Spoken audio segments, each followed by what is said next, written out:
बच्चों, मैं आपके समक्ष एक बार फिर उपस्थित हूँ कविता कन्यादान की व्याख्या लेकर। इस कविता की रचयिता हैं श्री ऋतुराज।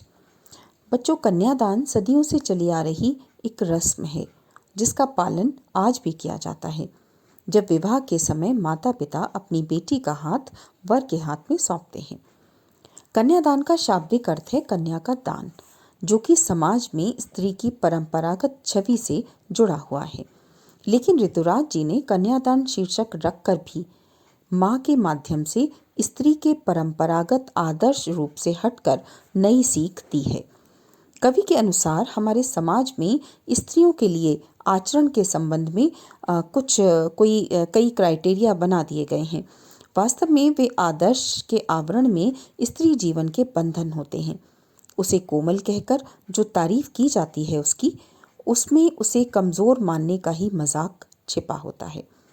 लड़की जैसा दिखाई ना देने में भी इसी आदर्श का विरोध है।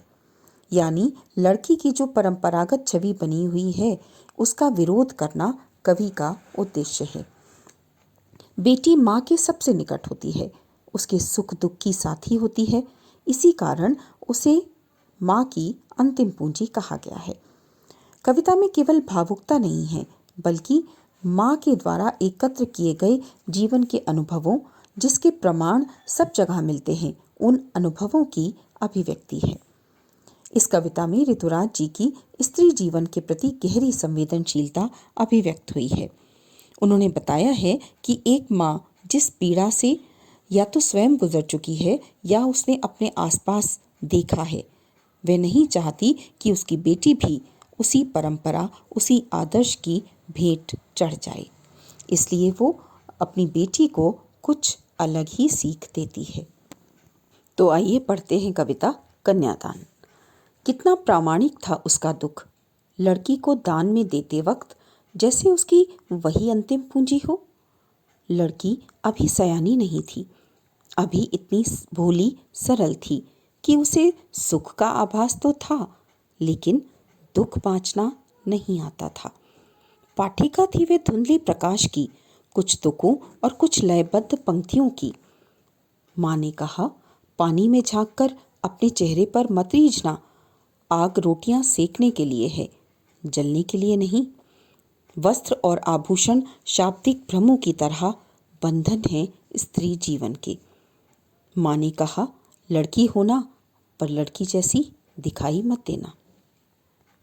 कितना प्रामाणिक था उसका दुख, लड़की को दान में देते वक्त जैसे वही उसकी अंतिम पूंजी हो। कवि कहना चाहता है कि विवाह के समय कन्यादान करते हुए लड़की की माँ का दुख अत्यंत स्वाभाविक एवं प्रामाणिक था। आसपास, परिवार में, समाज में इसके प्रमाण मिल जाते हैं।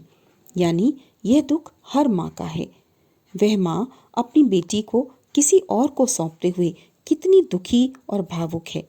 इतनी भावुक है कि जैसे वह बेटी उसकी अंतिम पूंजी हो, क्योंकि बेटी उसके सुख दुख की साथी थी। जो बात माँ किसी से ना कह पाती होगी, वह शायद अपनी बेटी से कह पाती होगी, या शायद बेटी बिना कुछ कहे ही माँ की हर बात को, हर भाव को समझ जाती होगी। इसीलिए कवि ने बेटी को अंतिम पूंजी कहा। लड़की अभी सयानी नहीं थी, अभी इतनी भोली सरल थी कि उसे सुख का आभास तो था, लेकिन दुख बाँचना नहीं आता था। पाठिका थी वह धुंधले प्रकाश की, कुछ तुकों और कुछ लयबद्ध पंक्तियों की। लड़की विवाह योग्य तो थी, किंतु अभी समझदार नहीं थी। दुनियादारी का ज्ञान भी उसे नहीं था। उसकी परवरिश ही कुछ ऐसी हुई थी कि वह अभी बहुत भोली एवं सरल थी। उसमें छल कपट बिल्कुल नहीं था। वह इतनी भोली थी कि उसे सुखों का एहसास तो था, लेकिन दुखों का एहसास नहीं था। वाचना का शाब्दिक अर्थ है पढ़ना, यानी जीवन के दुखों के विषय में वह नहीं जानती थी। उसे नहीं पता था कि आने वाले जीवन में क्या परेशानियां आ सकती हैं।